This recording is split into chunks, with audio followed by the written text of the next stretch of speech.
Dreamers, you know about the infestation, right? Spreads like a month-old salad with genocidal intent. Swallows everything it touches, making monsters from meat or metal or both. Well, these days it's mostly contained. Spores as old as stone, derelicts drifting in forgotten orbits. So it was with old Kanga, somehow exposed and promptly cast out. Woke up on a blessed cage drop down to Eris. But should some sad soul catch the gray vein, well, every culture has its plague dogma. But maybe there's something more to this infestation, something we all missed. Turns out, Kanga didn't find void in that hell nest, no. He found a survivor. Little boy, Arlo, died 3 years ago, yet there he was.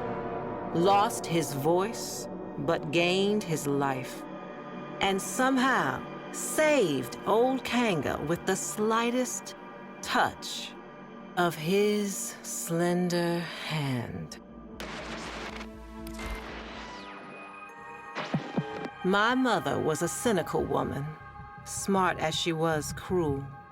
Nora, she said, no disease spreads faster or further than the ones in our head. She was talking about ideas. Mine was that old Kanga and his Wonder Boy would have been splayed out in some bio-trader's lab by now, or blood studies for the Grenier Command. Dreamers, I was wrong. Kanga's gray vein was just the beginning. White lung, parasitic liver, clone rot, even bone spurs. Turns out this kid, Arlo, is a healer.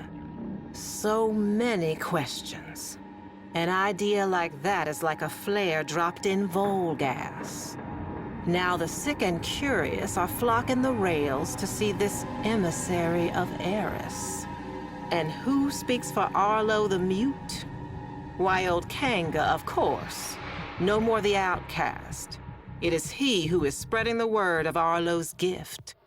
Even you, dreamers, may soon hear it.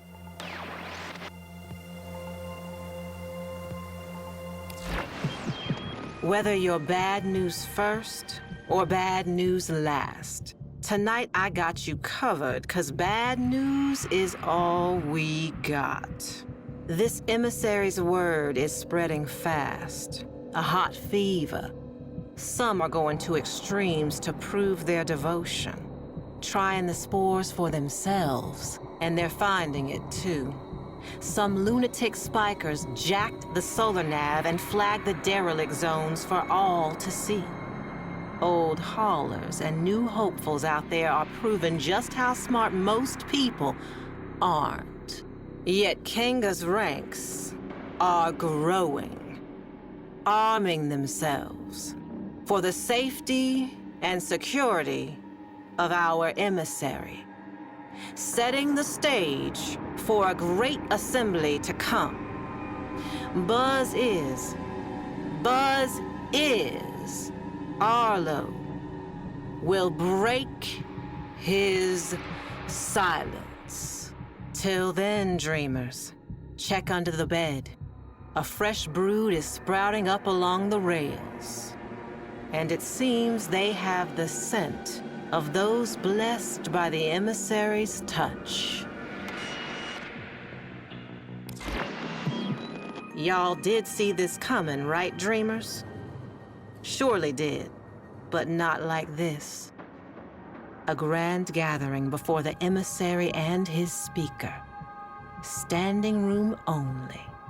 Bodies pressed to bodies. A great overheated mass breathing as one. Waiting for their beloved healer mute to speak. Kanga hushed the crowd. He shed his mask, and there he was, laughing at them. Sick as the day he was banished. More. his retribution was at hand, born of a virus spreading further and faster than spore and space ever could have. Arlo. And in that stunned silence, Arlo himself made a sound. Not a word, but a stifled gag. A swollen choke as he opened his mouth. And there it was, pointed, black, a tongue, but not, snaking and bulging and splitting him apart. I looked away then. I had to. But that sound stays with me. Not the sound of human terror, bad as it was, but what came after. The grinding wet, the rattling flutter, the congregation converted in the truest sense. Dreamers, you all got your work cut out for you. Though this movement has lost its head, the body still lingers. It's a bad cycle, Dreamers. Arlo's devoted had a party and you're on cleanup detail. Derelicts are threatening every settlement from Mercury to Eris. And my sources say you're uniquely qualified to contain them. Meanwhile, I've been thinking, not about Kanga, but about what he actually found down there. Arlo, whatever he was. Some kind of lure? An evolution to bait us in?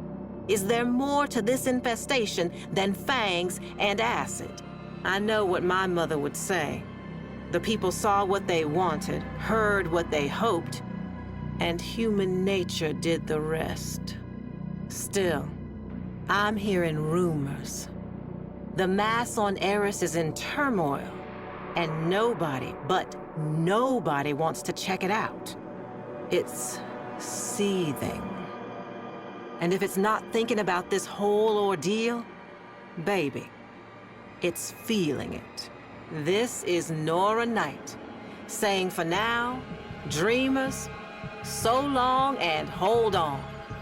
And listen, should you ever happen upon some vacant-eyed little kid someday, whatever you do, don't take him home.